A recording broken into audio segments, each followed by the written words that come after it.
Dobro jutro svima.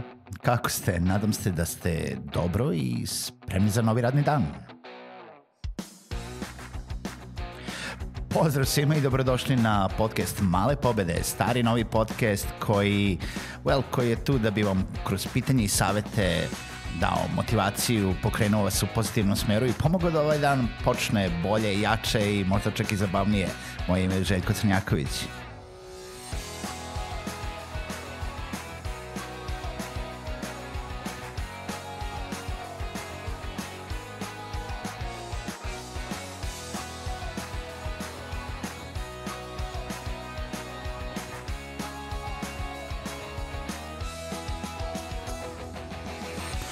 Dobro jutro svima i dobrodošli u novu epizodu podcasta Male pobede. Hvala vam što ste ponovo sa podcastom Male pobede.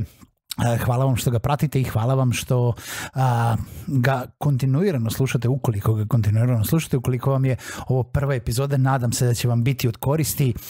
Poslušajte i neke starije epizode, sigurno ćete naći neku temu koja vas zanima ili koja vam može pomoći da budete bolji u poslovanju, u komunikaciji, u prodaji, u nekim ličnim organizacionim stvarima i tako dalje. Želim da vas pozovem sve još jednom da posetite sajt malepobede.rs, da se prijavite na newsletter, pridružite grupi od oko 1500 ljudi koja prima newsletter i ukoliko vam Male pobede nešto znače, pozivam vas da ih podržite putem Patreona na www.patreon.com/male pobede.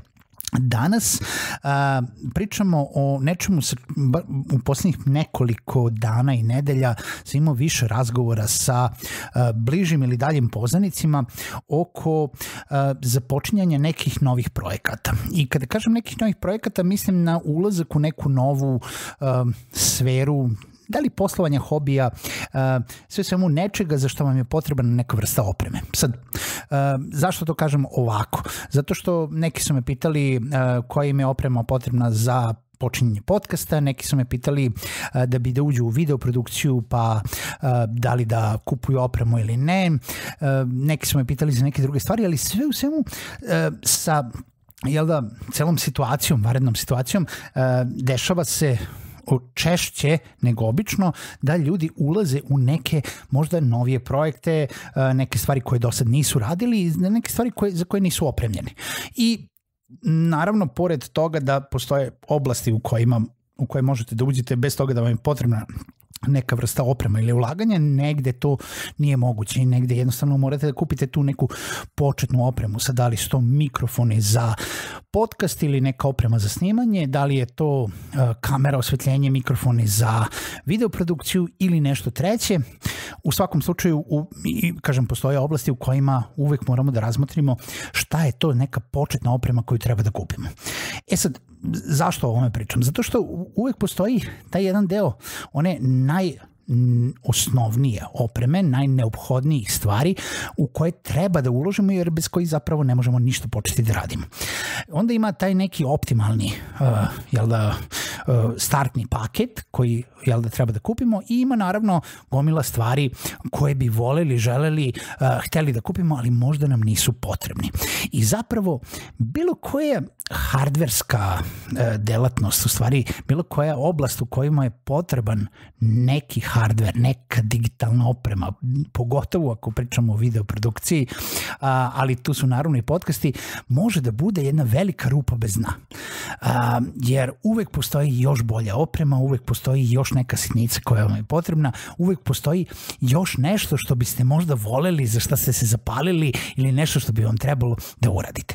Ali zapravo, da li sve odmah morate da kupite? I odgovor je ne.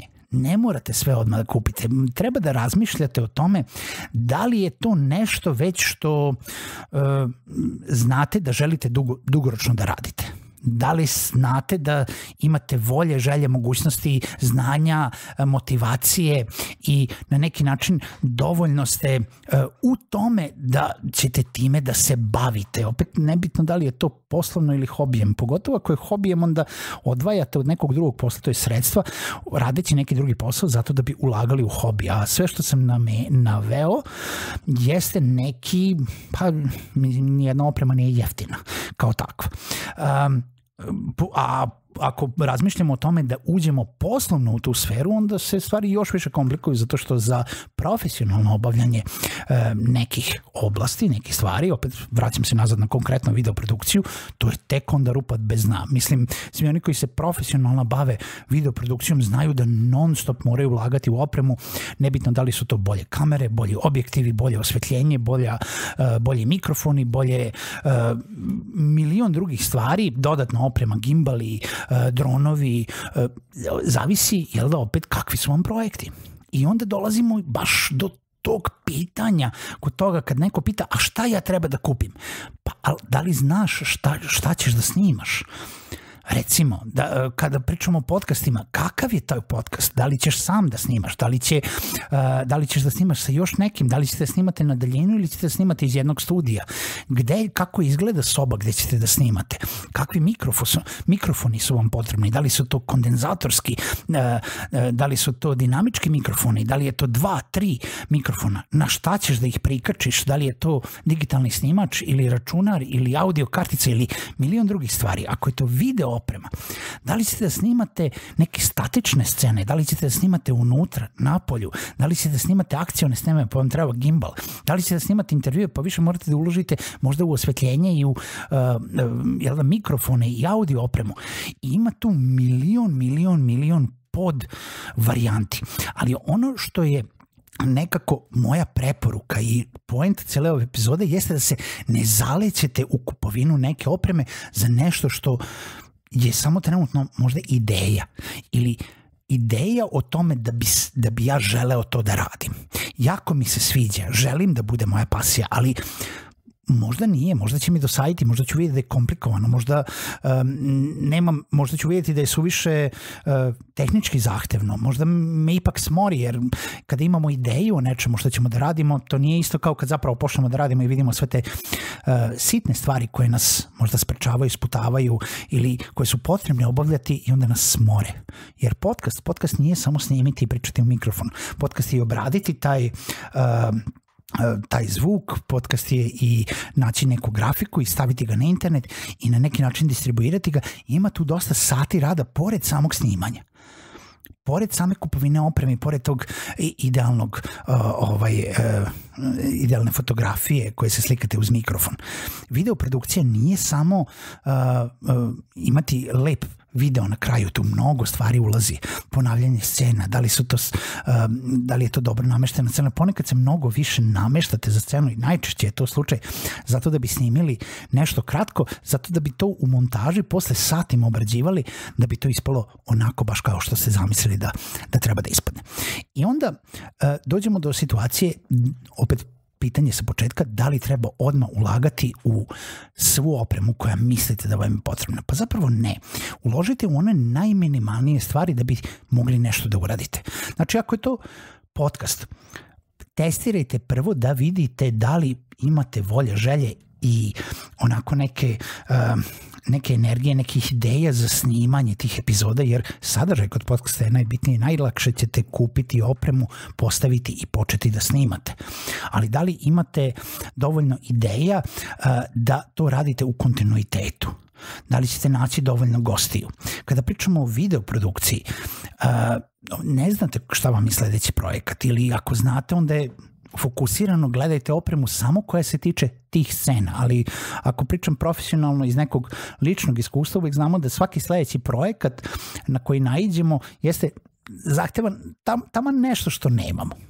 Ali tu ima rešenje isto tako. Možete da iznajmite jedan deo opreme. Možete da nađete nekoga ko već možda ima. Ako ne nađete nikoga, uvijek kažem, postoji to iznajmljivanje opreme koje lako možete da ubacite u neku cenu profesionalnog projekta i zapravo odradite projekat i onda kad vidite da od toga možete da zarađujete, onda možete da uložite sukcesivno i postepeno u kupovinu jednog po jednog dela opreme.